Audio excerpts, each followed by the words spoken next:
अस्सलाम वालेकुम दोस्तों, तुसीं देख रहे हो हसीन पंजाब टीवी तो मैं तुहाडा मेज़बान अमीर हमजा। दोस्तों सब तो पहले अपने चैनल हसीन पंजाब टीवी करो सबसक्राइब ते नाल लगे बैल का बटन दबाओ ताकि साड़ी हर नई आने वाली अच्छी और बेहतरीन वीडियो साढ़े वीरों तक आसानी नाल पहुँच सके और तुसीं वो वीडियो देखो सब तो पहले। अज जनाब अपने वीर भरावां वास्ते एक पहलन झोटी की वीडियो लैके हाज़र होए हैं। पहला सूबा सुना है, घर की झोटी है, किसी व्यापारी के डेरे तो नहीं खड़े जनाब। मेहनत करी दी अपने वीरों वास्ते, अपने सबसक्राइबरों वास्ते, अपने सबसक्राइबरों की डिमांड पूरी करी दी है। वीडियो मेरे वीरों भरावां ने एंड तक देखनी है। कैमरामैन साहब झोटी दिखाएंगे, उस तो बाद सारिया गल्लां बातां मालका की जुबानी मालका को पूछांगे कि किन्ने दिन लैंदी है सून दे विच, की सानू गारंटियां दिंदे ने, की प्यार मुहब्बत वाली डिमांड करते हैं।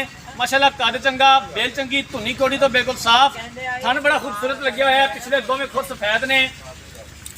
कैमरामैन साहब अच्छे तरीके से जानवर दिखाना है, दिखाने दे विच कोई कमी पेशी ना रहे। बाकी लेने देने मुकद्दर ने। पहला सुबह झोटी ने सुना है,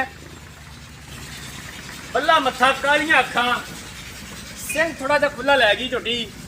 बाकी झोटी दे विच कोई शक नहीं, नस्ल जात में कोई शक नहीं है। खास नीली की झोटी है, आरफ वाला लोकेशन हैगी है। अपने वीरों वास्ते मेहनत करी दी है, वर्क करी दा, कोशिश करी दी है कि अच्छे तो अच्छा जानवर दिखा सकिए। बाकी लेने देने मुकद्दर ने। उड्डा पुट्ठा बड़ा कमाल है माशाल्लाह। बारीक चमड़ी की झोटी हैगी है, फुल बारीक चमड़ी, हवाना माशाल्लाह बड़ा खूबसूरत है।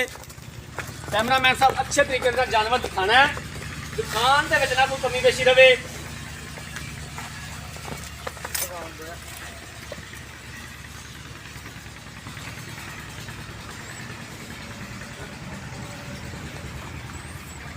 मैं अपने वीरों को एक बार फिर दस देवां, घर की झोटी है, किसी व्यापारी के डेरे तो असीं नहीं खड़े। अपने वीरों वास्ते मेहनत करी दी है, घर के जानवर लभ के लियाई दे ने, अपने वीरों वास्ते मेहनत करी दी है। कैमरामैन साहब तुसीं जानवर दिखाओ तो मैं सारी गलबात कर लेना मालकां दे नाल। अस्सलाम वालेकुम जी। वालेकुम सलाम। भजन की हाल चाल ने, तबीयत से ठीक है? ठीक मालक दा करम, तुसीं सुनाओ। झोटी अपनी ने किनवा सूबा सुना है तो कदों सुनदी है? पहला वारा सुना। अच्छा जी। ठीक, इस 15 तरीक नूं, 11 तरीक, इस 15 तरीक नूं दिन पूरे होंदे ने। मतलब कि 4 दिन बाद इहदे दिन पूरे होंदे ने। एक दो दिन उत्ते भी जा सकदी है। बिल्कुल जी, और रब दे काम ने, कुदरत वाले ने पता है, और रब दे काम ने। ठीक हो झोटी अपनी भारत नहीं पांदी, ये गारंटी है साडी। कोई किसी किस्म का मसला मसाइल वो साडी है। पहलन झोटी है, थना दी, पिछे दी, हवाने दी है, थोड़ी गारंटी होनी करा चाहिए। देंगे इत्थे मौके ते, ठीक है ਜਿਹੜੀ ਅਸੂਲਨ ਗੱਲ ਹੁੰਦੀ ਹੈ जी। ਥਣ ਪਾਸ ਕਰਾ ਦੇਾਂਗੇ। ਉਸ ਤੋਂ ਬਾਅਦ ਦੁੱਧ ਦੀ ਗਾਰੰਟੀ ਅੱਲਾਹ ਤਾਲਾ ਇਹ ਖਾਏ ਪਾਏ ਖਵਾਏ ਦਿੰਦਾ, ਤੁਹਾਨੂੰ ਵੀ ਪਤਾ जी ਇਸ ਗੱਲ बिल्कुल ठीक है ਨਸੀਬਾਂ ਦੀ ਗੱਲ ਹੁੰਦੀ ਦੁੱਧ ਦੀ। जी। सोहनी गल है। किन्ने दी आपां फाइनल बेचनी है, किन्ने दे पैसे ने? ਭਾਈ ਤੁਸੀਂ ਰੇਟ ਦੇ ਅੱਗੇ ਪਹਿਲੇ ਬਹਿਸ ਬਹੁਤ ਕੀਤੀ ਹੈਗੀ, ਠੀਕ ਹੈ ਨਾ। ਜਿਹੜਾ ਇਹਦੀ ਫਾਈਨਲ ਦੀ ਡਿਮਾਂਡ ਅਸੀਂ ਕਰਦੇ ਪਏ 3,60,000 ਰੁਪਇਆ। 3,60,000 रुपया। ਹਾਂਜੀ 3,60,000 ਦੇ ਵਿੱਚੋਂ ਕੋਈ ਕਾਰਾਂ ਦਾ ਦੀਦ ਪਿਆਰ, ਕੋਈ ਮੁਹੱਬਤ ਕਿੰਨੀ ਕੁ ਹੋ ਜਾਏਗੀ?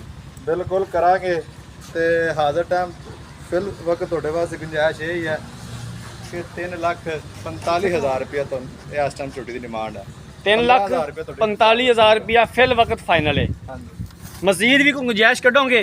ਬਿਲਕੁਲ ਭਰਾ ਆਵੇਗਾ ਇਨਸ਼ਾਅੱਲਾ ਦੀਦ ਪਿਆਰ ਕਰਾਂਗੇ जी। ठीक हो गया।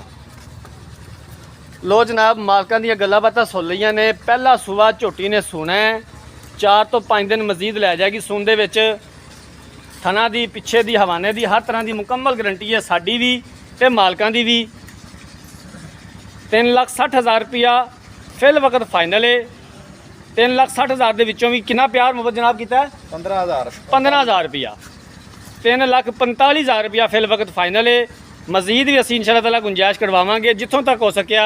अगर किसी वीर भरा ने जानवर खरीदना है, राबता नंबर 0312 612 2054, 0312 612 2054, ऐसे नंबर पर साड़ी WhatsApp बनी है। अगर साड़ी अज वाली वीडियो पसंद आए, वीडियो लाइक तो शेयर ज़रूर करना है।